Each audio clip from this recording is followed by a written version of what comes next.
चलिए जो क्वेश्चन प्रश्नावली 8.2 है हमारे पास। प्रश्नावली 8.2 के हमने पहला भाग जो फर्स्ट क्वेश्चन था वो सोल्व कर लिया है। अब हम जो हमारे पास सेकंड क्वेश्चन है उसको सोल्व करते हैं। सेकंड क्वेश्चन का फर्स्ट भाग जो है क्या है, 2 10 30 क्या है, 2 10 30 और बटे में 1 + 10 स्क्वायर 30। तो ये कैसे करेंगे, यहाँ पर 2 है, 2 10 10 30 का मान कितना होता है 1/√3। कितना होता है 1/√3। तो आपको ना सबसे पहले अच्छी तरह से टेबल याद करनी पड़ेगी। अगर टेबल याद होगी तो भी आप इस चैप्टर को अच्छी तरह से कर पाओगे। 1 + 10 30 10 30 का मान कितना 1/√3। यहाँ पर स्क्वायर है तो स्क्वायर लगा देंगे। देखिए ब्रैकेट में मतलब होता है गुणा, 2 की गुणा किससे होगी 1 से, तो कितना आ जाएगा 2/√3 और बटे में इसको सोल्व करेंगे 1 + 1 बटे, देखिए √3 की शक्ति 2 है तो कितना आएगा 3 आएगा। कितना आएगा 3। इसका हम एलसीएम लेंगे 1 बटे मान लेंगे इसका, तो कितना आ जाएगा 2/√3। इसको सोल्व करेंगे कितना 3 + 1/3। ऊपर वाला एज इज लिखेंगे, यहाँ पर सोल्व कर लेते हैं इसको। 2/√3 गुणा का साइन, इसको पलट के लिखा जाता है नीचे वाले को, 3 ऊपर आ जाएगा और 4 नीचे, 2 दूनी 4, ये कट गया। तो ये क्या आ जाएगा 3/2√3। अब देखिए बटे में क्या है, रूट में 3 है, बटे में रूट में 3 है। √3 का परिमेयकरण करेंगे, परिमेयकरण करने पर तो क्या आएगा 2 और 2√3, ऊपर नीचे किससे गुणा करेंगे √3 से। देखिए 3 की गुणा किससे होगी √3 से, तो कितना आएगा 3√3। और जब हम इसकी गुणा इससे करेंगे तो कितना आ जाएगा 2 गुणा √3 की गुणा √3 से कितना आएगा 3। 3 से 3 ये कैंसिल हो जाएगा, तो कितना आ जाएगा √3/2। √3/2 ये किसका आंसर होता है sin 60 का। किसका sin 60 का cos 30 का मान होता है। किसका sin 60 का और cos 30 का। जो भी ऑप्शन में आप उस पे ऑप्शन पे टिक कर सकते हैं, cos 30 का मान यही होता है। चलिए नेक्स्ट रोल करते हैं।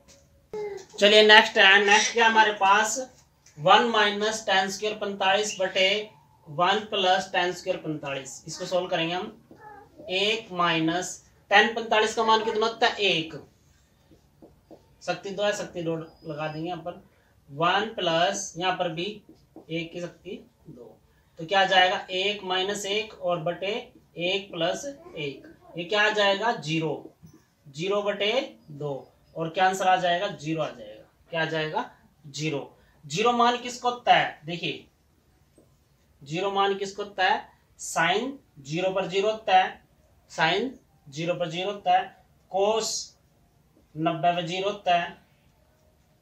चलिए नेक्स्ट क्वेश्चन है। नेक्स्ट क्वेश्चन क्या हमारे पास, sin 2a = 2 sin a तब सत्य होता है जब a बराबर हो। यानी कि हमें ये देखना है कब बराबर होगा, लेफ्ट हैंड और राइट हैंड दोनों साइड कब बराबर होगी, जब a का मान क्या लेंगे हम यहाँ पर मानकर चलेंगे। हमने माना भाई, हमने a 0 मान लिया। क्या मान लिया a 0 मान लिया। sin 2a के जगह क्या जाएगा 0 बराबर 2 sin, यहाँ पर क्या आ जाएगा 0। देखिए 0 से गुणा हो तो 0, यहाँ पर ये क्या आ जाएगा 0 और 2 sin 0 का मान कितना, sin 0/0 होता है, यहाँ पर क्या आ जाएगा 0 लिखेंगे यहाँ पर, और यहाँ पर भी 0, ये क्या आ जाएगा 0 बराबर 0। यहाँ पर लिखेंगे लेफ्ट हैंड साइड बराबर है राइट हैंड साइड के, यानी ए ये पहली बार में ये हमारा सत्य हो गया, नहीं तो हमने ए का मान कुछ और लेना पड़ता। अब अगर ए का मान क्या हो 0 हो तो ये दोनों साइड बराबर होंगी, नोट कर लीजिए आप। चलिए नेक्स्ट क्वेश्चन है। नेक्स्ट क्वेश्चन क्या है 2 10 30 बटे 1 - 10 स्क्वायर 30। मान कितना होता है 1/√3 बटे 1 - 10 30 का मान 1/√3, और यहाँ पर क्या शक्ति 2 है तो शक्ति 2 लगा देंगे। 2 की गुणा से तो क्या आएगा 2/√3 बटे 1 - 1/√3 की शक्ति 2 करेंगे तो कितना आ जाएगा 3 आ जाएगा।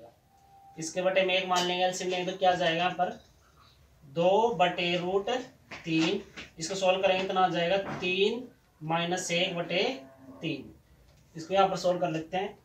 2/√3 को हम एज इट इज लिख देंगे और गुणा का साइन पलट के लिखेंगे तो कितना आ जाएगा 3/2। कितना आ जाएगा 3/2। 2 से 2 कट गया, कितना आ गया 3/√3। √3 का क्या होगा परिमेयकरण, क्योंकि बटे में अगर रूट में कोई संख्या उसका परिमेयकरण करते हैं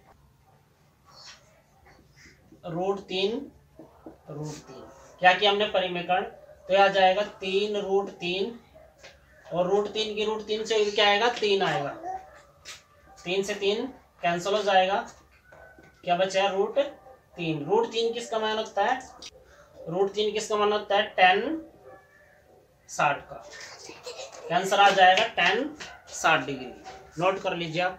क्वेश्चन है, नेक्स्ट क्वेश्चन क्या है, tan a + b बराबर √3, tan a - b बराबर 1/√3 और ये हमने प्रूव करना है। चलिए हम इसको सॉल्व कर लेते हैं। tan a + b, देखिए √3 कब मान होता है, tan किस पर होता है tan 60 पर, तो हम इसकी जगह क्या लिख सकते हैं tan 60 डिग्री। ये tan इधर भी है, tan इधर भी है, tan से tan कैंसिल हो जाएगा, क्या बचेगा a + b बराबर किसके 60 के। इसको नाम दे दिया हमने समीकरण 1। सेम ऐसे इसको भी सोल्व करेंगे। यहाँ पर देखिए, यहाँ पर भी क्या है tan a - b 1/√3 कितने पर आता है tan 30 पर। tan 30, tan से tan कैंसिल हो जाएगा, यहाँ पर आ जाएगा a - b बराबर 30 की। इसको नाम दे देंगे समीकरण 2। देखिए समीकरण 1 और 2 हम सोल्व कर लेंगे। यहाँ पर a + b बराबर 60 और a - b बराबर 30 की। ये समीकरण 1 है और ये समीकरण 2 है। देखिए इसको सोल्व करेंगे, ये कैंसिल हो जाएगा, a और a कितना हो जाएगा 2a और 60 30 जोड़ेंगे कितना आ जाएगा 90। a का मान आ जाएगा 90, ये 2 इधर जाएंगे बटे में जाएगा, कितना आ जाएगा 45। a का मान कितना आ गया 45। अब हम a का मान किस में रख देंगे समीकरण 1 में। a का मान समीकरण 1 में रखने पर, a का मान समीकरण 1 में रखेंगे, यहाँ पर 45 आ जाएगा। यहाँ पर मान यहाँ पर रखेंगे, कितना आ जाएगा 45 + b बराबर किसके है 60 के। b 45 में जा किसको जाएगा माइनस का, b का मान कितना आ गया 15। देखिए एक तो हमारा प्रूव हो गया, b का मान कितना आ गया 15। देखिए a बड़ा है b से, क्योंकि a का मान 45 आया और b का मान 15 आया, और क्या था 0 < a + b। देखिए 0, a का मान कितना है 45 + 15 जो कि क्या है 90 से कम है, क्योंकि कितना आएगा 60 आएगा। यहाँ पर कितना आएगा 60। ये सोल्व हो गया। नोट कर लीजिए आप, इंपॉर्टेंट क्वेश्चन है ये। अगर आपको वीडियो अच्छी लगी तो लाइक और शेयर और सब्सक्राइब जरूर कीजिए। ज़्यादा से ज़्यादा वीडियो को शेयर कीजिए ताकि अदर बच्चे भी इसका लाभ उठा सके। Thank you.